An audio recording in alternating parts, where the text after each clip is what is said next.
Bakit naglalag ang ating cellphone at paano ito maiiwasan? Yan ang madalas tinatanong sa atin. Ngayon may ituturo akong isang settings na malaki ang papel niya sa isyu ng paglalag. Now kung ano ito at kung papaano ay ganito lang po.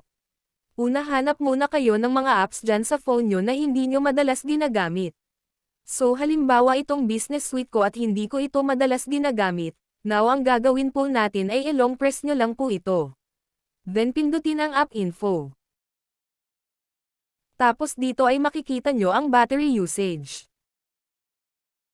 Dito natin malalaman na kahit hindi natin ito ginagamit ay tumatakbo pa rin siya sa background.